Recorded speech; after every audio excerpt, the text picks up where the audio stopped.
there is a scan mode in this game. That's going to be at least 4 different endings that we'll get based on the corporations that you align yourself with. He's the one where we get our next ending from, where we wipe out the corporation. The ship's approaching Rubicon. Wake up the dogs. Establishing cerebral coral connection. Link verified.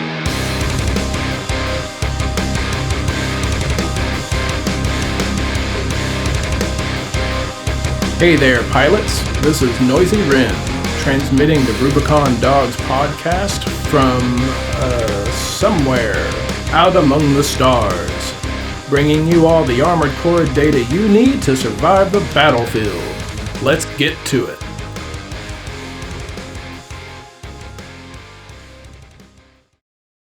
What's going on, everyone? Welcome back to the podcast. So much like last time, we haven't had a whole lot in the way of new information or anything dropped in regards to Armored Core 6. We did get the tiniest bit of lore dropped on their Twitter, which we'll get into, but really, nothing much else has happened.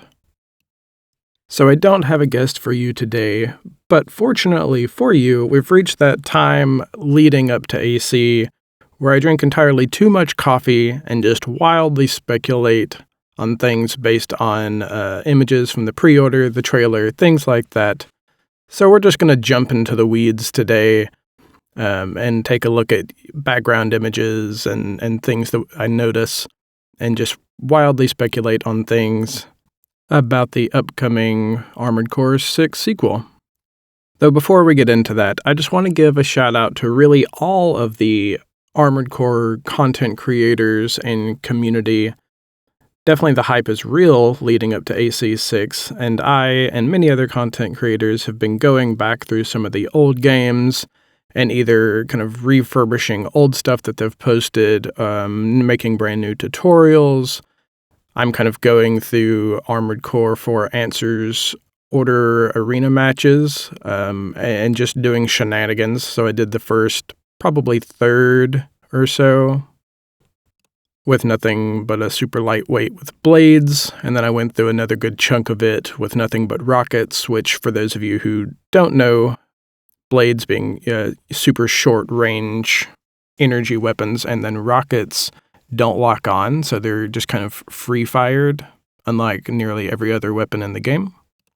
And then I did several of them, again with another super light that just had a massive cannon on his back, so just one gun, thankfully one capable of 2 to 3 shotting most other ACs, and infinite overboost.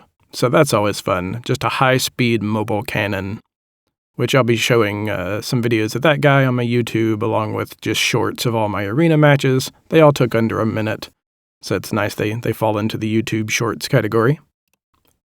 I've been putting out some emblems for AC5 and Verdict Day. I know Bottle of Rum, one of my previous guests, is well known for his emblems, and he's been hard at work at that as well as making some tutorials on mega weapons, things of that nature. There's, of course, been, people on Twitter making model kits, people on Reddit going back through some of the older games, AC1, Masters of Arena, Project Phantasma, and lots of people just starting from the beginning and working their way all the way through, which I would love to personally do. I would love to just start at the beginning and work my way back through all of the games. Unfortunately, I have super limited time and work a very busy job, and so here we are, just playing some AC4 Answer and 5 whenever I get the chance and have the downtime.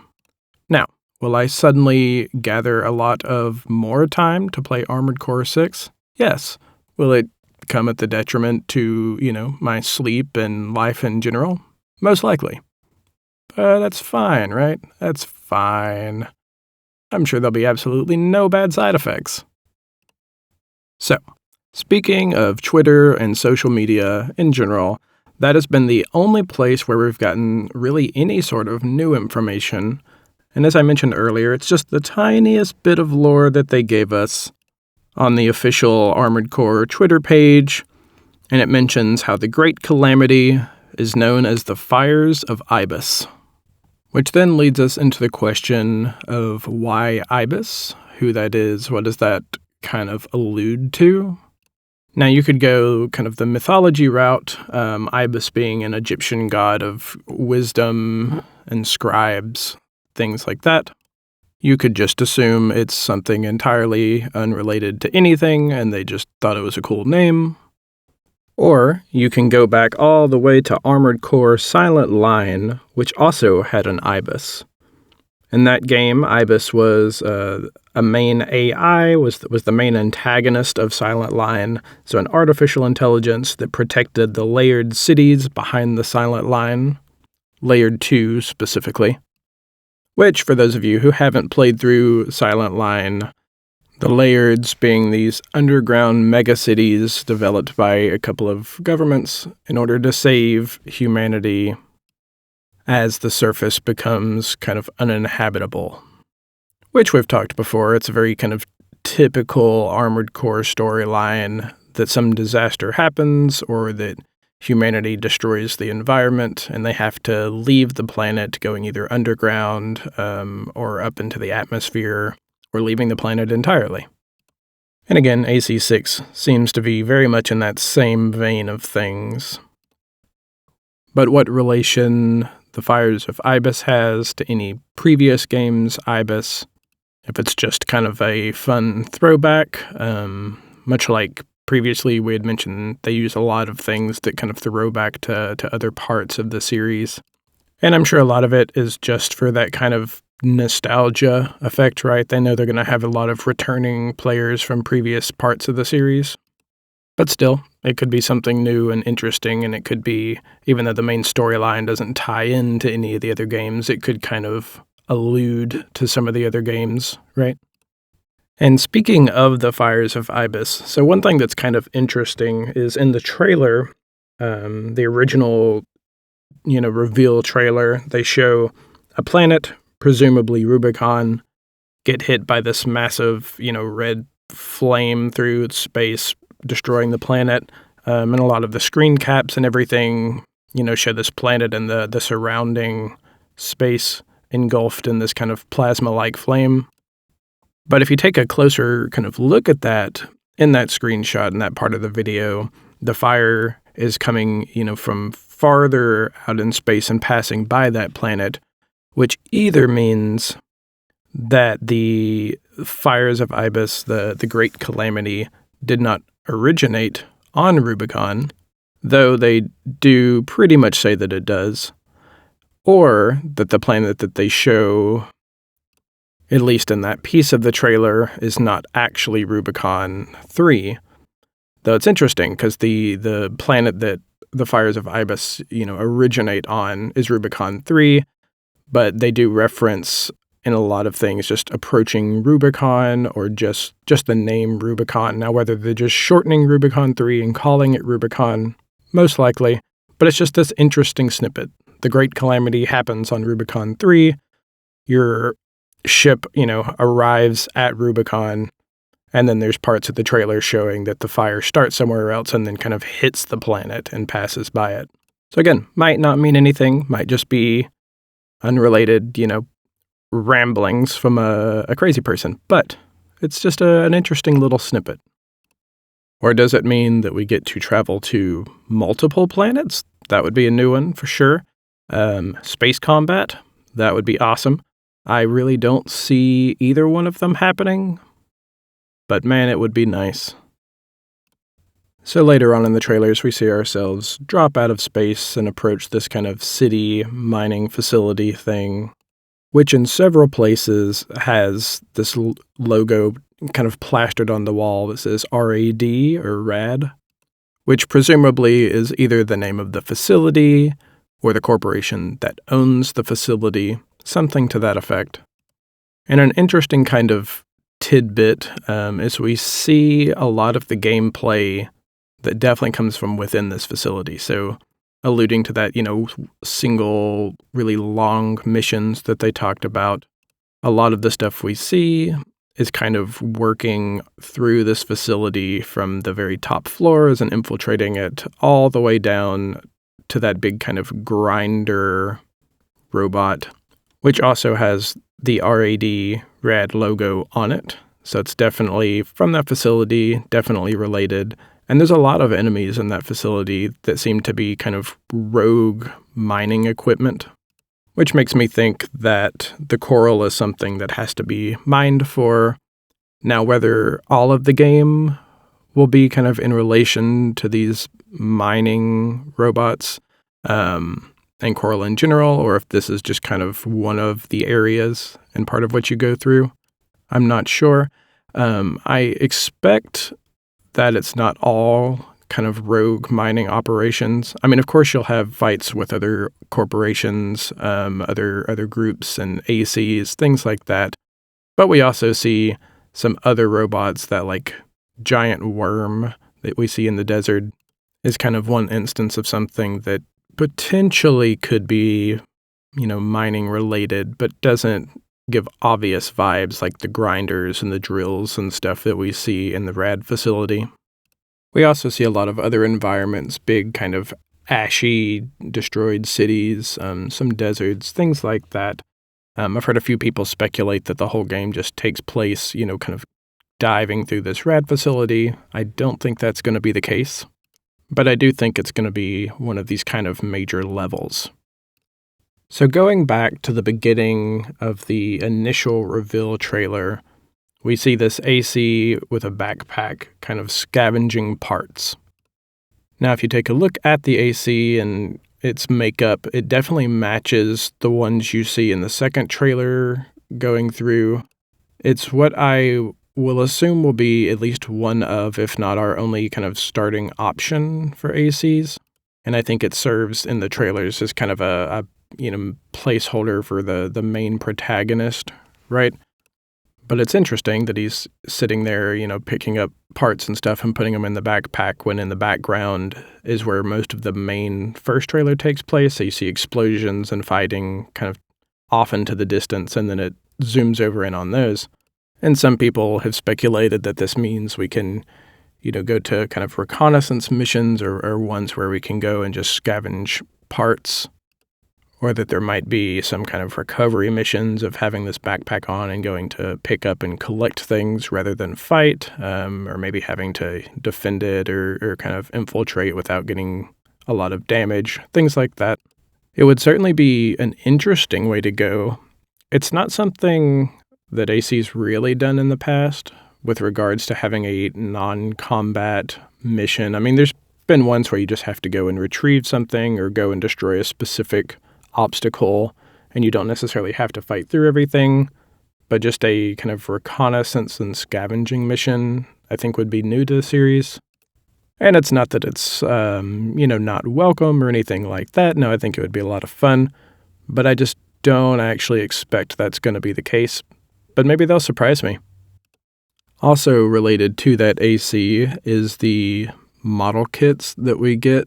Well, it's less of a model kit and more of a figurine, but the pre-order statue figurine, whatever you want to call it, seems to be that, if not the same exact AC, at least the same kind of model, right? So the body parts definitely match up. Of course, the one with the backpack doesn't have any weapons on it, but it does seem to be the same. So another interesting little snippet of information we got is from the Japanese stores. Apparently, the statue in question, that AC's name is Nightfall, which of course doesn't seem to be referenced in any of the trailers we have yet. It's not what they seem to call you. So, is this kind of AC that we see throughout the trailers, at least in the early ones, not actually supposed to be the player, which is pretty typical of other AC's series too, the opening cinematics and stuff, which that release video definitely has the vibes of the opening cinematics of some of the previous ACs. But yeah, previously they would show things like groups of ACs, dropping onto the battlefield. They've shown White Glint and Armored Core for Answer. Things like that. So a lot of what you see isn't necessarily the player per se, especially because they have this kind of silent protagonist, your own custom AC, you sort of decide who you want to be kind of thing going. Very rarely would they show the player itself in at least the opening credits, but they might in the gameplay footage. And we do see gameplay footage. We see, a variety of ACs along with people who are either your partners or your enemies, things like that. And Nightfall in question seems to have a reoccurring appearance in those, which almost leads me to believe that he's supposed to represent, you as the player in the gameplay footage right there. And so is probably not a kind of random enemy or side character that we meet, which would mean that it is you with the backpack picking stuff up. Now, whether that means anything at all for gameplay, I don't know, but it'd be kind of a welcome change of pace, right, to have some calmer kind of collect stuff missions. And even in Armored Core 5, you could use your scan mode to find various scraps on the battlefield and go pick up stuff and find weapons, things like that. And even previous Armored Core games have always had hidden parts and the ability to go and kind of collect pieces in your mission, but they were never really a standalone mission or goal. And we do know that this one doesn't have any sort of open world aspect, that it is going to be very mission based. So does that mean you can go back maybe kind of after the fact and collect pieces from, fallen enemies, things like that, collect ammo, credits or money or whatever they're going to call it in this one. And maybe that's how we get some of these melee weapons that we see. The whip, we see the lance. Which, interesting thing on the lance, we had talked before about wondering if that was an AC or an MT or what it was that was, launching himself and stabbing you with this laser lance. But one thing I didn't pay a whole lot of attention to was the fact that the lance is on his right hand, and they've confirmed that your melee weapons are going to sit on your left. Now, there's a lot more going on there. There's this big back booster ball, energy source thing, and it could be something more akin to a mega weapon or something that takes up multiple weapon slots. So maybe it doesn't really count for just that small left-handed melee weapon and it's more specialized. Or maybe we defeat him and we go back on one of these reconnaissance missions with our little Armored Core backpack and we pick up the lance and turn it into a left-handed, wieldable weapon and do the same thing with the energy whip. Hard to say, but it would be an interesting way to go. Especially because you're out on this desolate planet. There can't be a lot in the way of resources and new, weapons and things. There's probably not a lot of development from companies. Nobody's got manufacturing plants that are up and running on the planet most likely. So maybe scavenging will play a bigger piece in this one. It's a thought. So in the original trailer, after you see our backpack AC and it kind of zooms in past him to the fighting that's going on in the distance, we of course see this really awesome snippet where we get this AC and his 3 glowing camera eyes, and then this visor snaps down in place over them and tightens. And I'm curious if that's alluding to the fact that there is a scan mode in this game. And of course we see in the second trailer this kind of scan pulse, so it's not quite the same as in 5. We see enemies kind of gradually revealed in this sort of wave come out of your AC. But it makes sense. They really prominently display that kind of shift in your visor, so it makes sense that it would be this kind of open camera scan mode, and then your combat mode, this metal sheeting flips down in front of it, limits your camera and scanning abilities, but protects your head. So you heard it here first. The visor scene confirms scan mode. No, I have no clue if that's true, but I think it's an interesting possibility. Even though I wasn't the biggest fan of scan mode, I like the idea behind it. I didn't really like its implementation and having to constantly shift back and forth.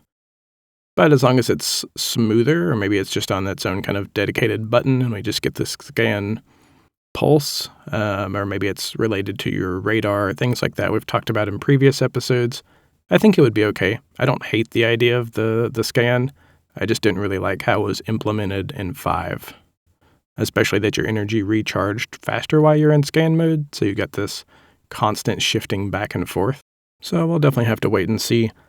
On the topic of AC pieces and things revealed in trailers, screenshots, things like that, we also see a screenshot of a tank AC that's firing 3 weapons at once. So you see double Gatling guns in his hands, and you see, bullets coming out of both of those, as well as his back shoulder weapon firing. It's a set of missiles. And previously, it's not something you could do. You couldn't fire a back shoulder weapon as well as the same arm weapon. So you couldn't usually fire your left handheld weapon on your arm and then your back left weapon at the same time. You would just shift back and forth between them. Now we could give it a little bit of leeway with it being a set of missiles. Maybe he locked on with the missiles, fired them, and then shifted. Assuming the missiles don't stop firing on the shift, it could be a possibility if they have a kind of a continuous fire pattern for a couple of seconds that you could fire them and then shift over to your left Gatling gun and be shooting them while they're still firing. I think more likely is the confirmation of weapon arms. We can't really see what his Gatling guns look like. It's very much from the back of this tank AC. And so previously in many games, there's been Gatling gun weapon arms. And so it wouldn't surprise me at all if those are just 2 weapon arms and then you have your back left. Because that's something historical too, that your weapon arms fire simultaneously, but they're often considered a right-hand weapon. And so you could have your left shoulder weapon and then your weapon arms firing all together. And I think that's probably what's going on here. I know they haven't actually come out and confirmed weapon arms, but they've pretty much always been in the game. And I would say that this could be kind of confirmation of them existing. So another interesting little thing is we see the Nightfall AC throughout the game in various paints and patterns with various weapons, but there's a kind of set of trailer pieces that seem to be kind of chronologically in order when you're with that other skinny-legged lightweight AC. And so we always see the same set of weapons in their circumstances, the same sort of paint pattern. And then I think it's right where he says, "Are you ready to climb this wall?" Or it might be a little farther on. We see the disappearance of your left back weapon, which earlier in the trailer is shown to be this automatically deploying shield. And it looks like it's been dropped or purged, which I assume means that the shields do in fact have a limited capacity in some regards. And that would mean that either they can deploy a certain amount of times, so it's more kind of ammo-based, or that they have a set amount of AP or absorption that they can do. And then once they run out of shield, then they're purged off and useless. So I think it gives us maybe a little bit of insight into how at least the back shields are going to work. And that's my assumption, is that they have a set amount of AP and damage that they absorb, and then they're purged off. But it's interesting, because some previous games, your shield would just stay there, and it would just lower the amount of damage that you would take. And then there's been some where it had essentially its own health bar, or would take damage, or could be blown off separately. And I think that's more of the case here, and that it's probably got a set amount of damage it can take, or a set amount of times it can deploy, which would be an interesting way to go too. You'd have to really be careful on when you use it, how you use it. If it's, it can only shield you 20 times, but maybe it stops all of the damage you would receive, something like that. That might be even more interesting. And so you have a shield that you can use, like, they fired, their large cannon or their set of missiles, something that's hard to avoid, something like that. And so you deploy your shield, and it drops its ammo for each kind of hit that you take. So rather than just deploying it all of the time and waiting for its AP to drop, you get ones that could potentially block a really high amount of damage, but for a very limited amount of time, rather than just having an overall health bar on it. It's just you can only use it 10 times, 20 times. That would be an interesting way to go too. So another kind of interesting aspect to this Nightfall AC that you see throughout the trailer is actually what we see in the pre-order bonuses. And so depending on what you pre-order, or if you pre-order what version you get access to what they're calling the Tenderfoot. I forget the words they use, but the Tenderfoot setup of the Melander AC. And there's a few pre-order bonuses that they refer to your AC as the Melander. And so I'm curious if that's going to be, everybody's going to start out with this same middleweight standard AC, probably in line with the statue that we see. It'll probably have a left blade or pile. Historically, it's usually a left blade, and then like a right-hand rifle, machine gun, something like that. But they seem to refer to it as the Melander, rather than just you unlock these parts. It's you unlock these parts for the specific AC. So I'm curious if that will be your starting core kind of regardless, or if they'll give you options. We've talked about it on previous episodes, give you options in regards to which starting AC that you want to pick.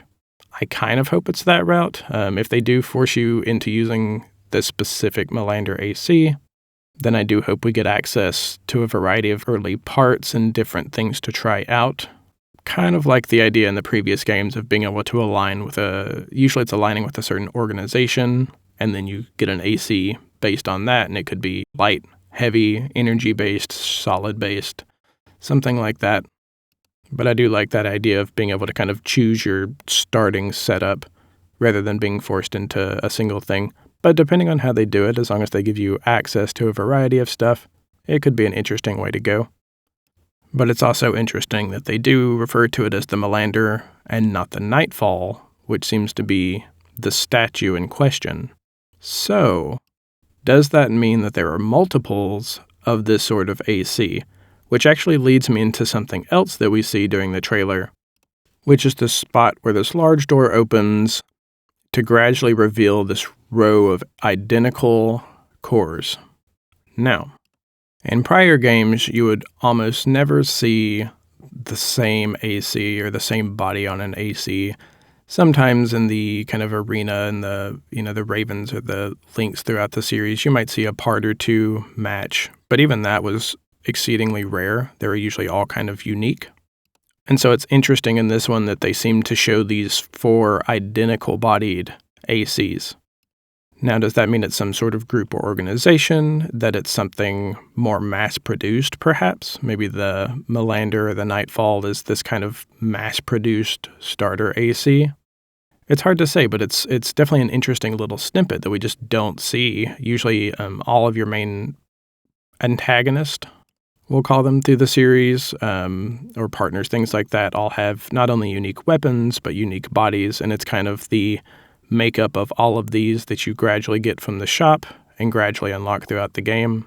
And so you can always get these parts, but they seem to kind of make up your inventory of parts that you can use throughout the game. So I think that would be an interesting way to go, is to have this army of mass-produced cores that are maybe not the best, but definitely above your average MT. And so the last thing that I kind of want to touch on as far as speculation goes are the emblems and pins and things we see in the pre-order bonuses. So starting with the pins, we get this set of 4 pins that we see for your pre-order bonuses, and one of them has the name Allmind on it. Another one has PCA, and then the other 2 don't really seem to have much in the way of writing at all. And I'm speculating that these 4 pins are going to be the 4 major corporations in the game that are vying for the coral, and probably hiring the mercenaries, things of that nature. So I think these are going to come to represent 4 main organizations throughout the company, 4 corporations. Now, where the handlers and the, AC pilots and things play into that, I don't know. I imagine they'll probably keep this sort of mercenary vibe that they've always had, that you work, it's kind of a freelance mercenary, and therefore you sort of work for all of the corporations at some point. I imagine that you'll be able to pick your path based on those. I'm sure they all have different goals, and I sort of suspect that's going to be at least 4 different endings that we'll get based on the corporations that you align yourself with. Maybe we'll get a 5th that is kind of not aligning yourself with any of them, or there's probably some other AC pilot that just wants to destroy the world or something to that effect. And so I imagine we can get an ending based on him, sort of like Old King in previous titles, who is, I believe, the one who wanted to drop all of the cradles and destroy humanity, as it were. So there you go. There's our next piece of real speculation, is that we get a minimum of 4 different endings, probably a 5th or 6th as well. So we move from the pins to this little sticker page. And what it is there's a couple in the background we see of Armored Core 6 and some of the kind of fires of Rubicon stuff. But really our main focus with these stickers are the emblems of the pilots that we're going to meet along the way. And so there's a few interesting things to note here.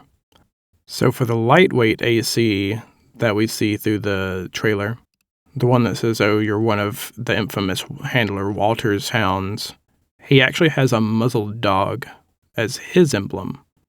And so that line seems to mean that he doesn't work for Walter, which is interesting because I think that's where a lot of the kind of dog references come from, even though we've said in previous episodes that was an English-only translation. They don't, in the Japanese translation, they don't really refer to you as dogs or hounds.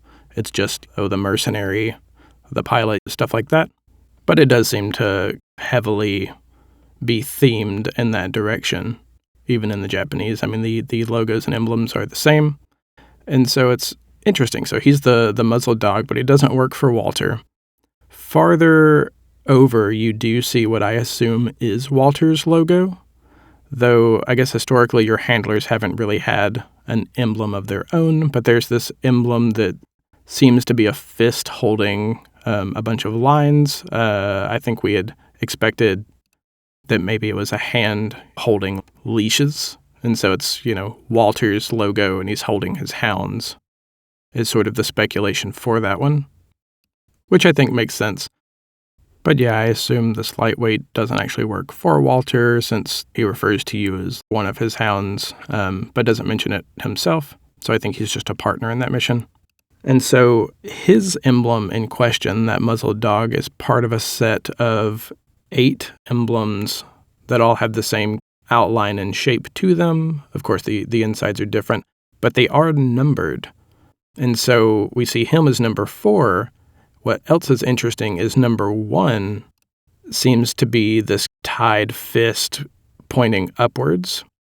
And if we're taking that fist holding all the different leashes, if you will, the different lines, if we're taking that one as Walter's, then the logo of this number 1 is almost exactly opposite.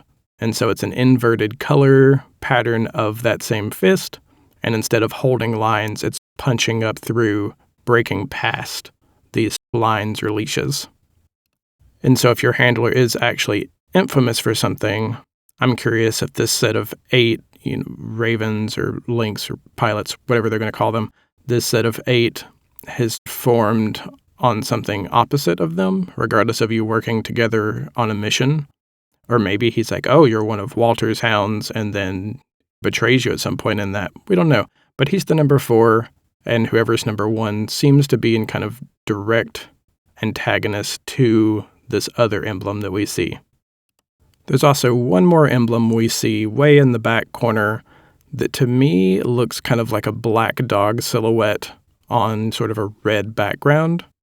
And historically throughout the series, AC has used black and red for very important characters. And so it was ones like Nineball, who was a major character in several of the games prior, and who people still have a soft spot for, I would say. Everybody seems to be hoping that Nineball shows up in a cameo or, a recreated form in 6. If you go to AC4 Answer, Maximilian Thermidor in his AC Unsung also has a black and red logo. They just seem to save really prominent, dramatic-looking black and red designs for major characters. And so it's interesting that we get this one that's on what is obviously a very important section of the sticker sheet. He's right next to what we assume is Walter's logo, his emblem. And so he's right above the actual Armored Core 6 Fires of Rubicon set of emblems as well, or set of stickers. They're probably not actually emblems. And so I feel like we can safely assume that he's going to be a very important character as well, but it's another kind of interesting tie-in to this dog theme, right? Seems to be running through all of it. black dogs have, of course, been used for all kinds of things, but one kind of interesting lore piece of black dogs is that they are church guardians of cemeteries. And so we know this major calamity happened, and so I'm curious if this black dog pilot might be akin to that, and that he doesn't want us coming to mine coral and continue the operations on Rubicon, but sees it as kind of this memorial site almost to this tragedy that happened before that probably killed millions of people. And so maybe he's the one where we get our next ending from, where we wipe out the corporations or make everybody sort of leave the planet, and coral goes unmined. So maybe that's one direction we could go, is seeing it as kind of a memorial site, and he's defending what is essentially the graves of all of these prior people that lived on the planet prior to the Great Calamity. So I did say, wild speculation, so why not go crazy with it? But I think it makes sense from a lore standpoint, from a multiple ending standpoint, and just looking at the logos. I think that could be a route that the story goes. But there's not a whole lot else to cover with regards to diving into the trailers and screenshots, things like that. We've talked about a lot of it in prior episodes as well. So the only last bit that I want to touch on might be, where do we get more information before its release? And I think upcoming are two likely candidates. So Wednesday, May 24th, is going to be the PlayStation Showcase. And I don't actually know that we will see any Fires of Rubicon stuff there. I think it's rather PlayStation exclusive, and Rubicon's going to be very multi-platform. It's also just not quite as big as some of the other shows, and so I don't actually expect that we'll get any info from it for Armored Core, but it would be nice to see a little something, right? The actual place I expect that we might get a little bit of information is coming up on June 8th, and that is the Summer Games Fest. So something a little bit bigger, something a little bit more multi-platform. And so I think that really might be where we get our next big set of information, whether it'll be another actual trailer reveal, or maybe just like a creator panel talking about the game, a showcase, something like that. I don't know, but I expect we might get a little something there. Otherwise, we might just have to wait for release. We'll find out. But I think Summer Games Fest is probably the most likely one. So with that one, I think we'll go ahead and wrap up today. And stay tuned in future episodes. I have all kinds of great guests lined up. We'll have some returning people. I've got other YouTubers, some Twitch streamers, people of Reddit. I've got some great other content creators in line to be guests. I've got some returning new players from the Dark Souls series, especially once the game comes out, that'll talk about what their expectations were versus what they actually got. Just all kinds of people. I've got tons of stuff lined up in the future, and even more so when the game releases. So stay tuned for more. And I'll see you next time. Oh, looks like it's time to wrap things up. If you enjoyed today's broadcast, don't forget to follow, subscribe, and check out our Discord. You can find me at NoisyWren on YouTube, Twitch, and Twitter. And if you want to support the podcast, you can find me at patreon.com/NoisyWren. I appreciate the support. Coral is not cheap these days. As usual, the links are in the show notes. Till next time. Connection terminated.